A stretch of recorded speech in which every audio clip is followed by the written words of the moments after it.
ನಮಸ್ಕಾರ ಸರ್. ನಮಸ್ಕಾರ. ನಿಮ್ಮ ಹೆಸರು ಯಾವ ಊರು ಹೇಳ್ತೀರಾ? ಸರ್ ಪುಟ್ಟಸ್ವಾಮಿ ಅಂತ, Kote taluk Padukote sir. Thank you sir. ನಿಮ್ಮ ಎಷ್ಟು ಎಕರೆ ಇದೆ ಸರ್ ಇಲ್ಲಿ? 11 ಎಕರೆ ಇದೆ. ನಮ್ಮ ಫಸ್ಟ್ ಅರ್ತ್ ನೀವು ಎಷ್ಟು ವರ್ಷದಿಂದ ಯೂಸ್ ಮಾಡ್ತಾ ಇದ್ದೀರಾ? ಸರ್ ನಾವು 2021ರಿಂದ ಯೂಸ್ ಮಾಡ್ತಾ ಇದೀವಿ. ಇವಾಗ ನಮ್ಮ ಆ್ಯಪ್ ಇಂದ ನಿಮ್ಗೆ ಇವಾಗ ಹಿಂದೆ ಕಾಣ್ತಾ ಇದೆ ಬಾಳೆ ಫಸ್ಟ್ ಕ್ಲಾಸ್ ಆಗಿದೆ. ಏನ್ ವೆರೈಟಿ ಸರ್ ಅದು? ಇದು ನೇಂದ್ರ ಬಾಳೆ ಸರ್. ಇದು 4,000 ಹಾಕಿದೀವಿ. ಎಷ್ಟು ತಿಂಗಳಾಯ್ತು ಸರ್? ನಾವು ಮಾರ್ಚ್ 5ನೇ ತಾರೀಕಿನಿಂದ 15ನೇ ತಾರೀಕುವರೆಗೂ ಹಾಕಿದೀವಿ ಸರ್. 5 ತಿಂಗಳಾಗಿದೆ. ಹೌದು. ಸೊ ಇವಾಗ ನಮ್ಮ ಆ್ಯಪ್ ಇಂದ ನಿಮ್ಗೆ ಏನೇನು ಯೂಸ್ ಆಗಿದೆ ಸರ್? ಆ್ಯಪ್ ಇಂದ ಅಂದ್ರೆ ನಾವು ಹಿಂದೆ ನಮ್ಗೆ ಗೊತ್ತಿದ್ದಂಗೆ ಒಂದೊಂದು ಉಲ್ಟಾ ಪಲ್ಟಾ ಆಗ್ತಾ ಇತ್ತು. ಈಗ ಆ್ಯಪ್ನಲ್ಲಿ ಅಂದ್ರೆ ಸ್ಟೆಪ್ ಬೈ ಸ್ಟೆಪ್ ಎಲ್ಲ ಒಂದೊಂದನ್ನು ಹೇಳ್ತಾ ಇದೆ. ಅದ್ರ ಪ್ರಕಾರನೇ ಮಾಡ್ಕೊಂಡು ಹೋಗ್ತೀವಿ. ಫಸ್ಟ್ ಇಂದ ಭೂಮಿ ಸಿದ್ಧತೆಯಿಂದ ನಾವು ಹೇಳ್ಕೊಟ್ಟಿದ್ದೀವಿ ಸರ್. ಏನೇನು ಮಾಡಿದ್ದೀರಾ?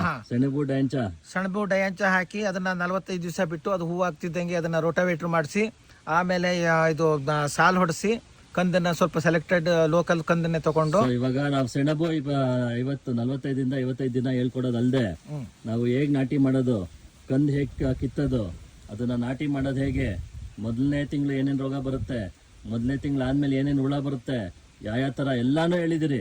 ಅದೆಲ್ಲ ಎಷ್ಟು ಯೂಸ್ ಆಗ್ತದೆ ಸರ್ ನಿಮ್ಗೆ? ತುಂಬಾ ಉಪಯೋಗ ಆಗ್ತದೆ. ನಾವು ಯಾರಿಗೂ ಕೇಳೋ ಹಾಗಿಲ್ಲ. ಅಕ್ಕಪಕ್ಕದವ್ರ ಹಿಂದೆ ಎಲ್ಲ ನಾವು ಯಾಕೆಂದ್ರೆ ರೈತರಲ್ಲ, ಹುಟ್ಟದ ರೈತರು ಇದ್ರು ಮಧ್ಯದಲ್ಲಿ ಸ್ವಲ್ಪ ರೈತರಲ್ಲ. ಅದ್ರಲ್ಲೂ ಬಾಳೆ ಅಂತೂ ನಮ್ಗೆ ಹೊಸ ಕ್ರಾಪ್ ಇಲ್ಲಿ ಬಂದು ಯಾರೇ ಆದ್ರೂ ಕೃಷಿ ಮಾಡ್ಬೋದಾ?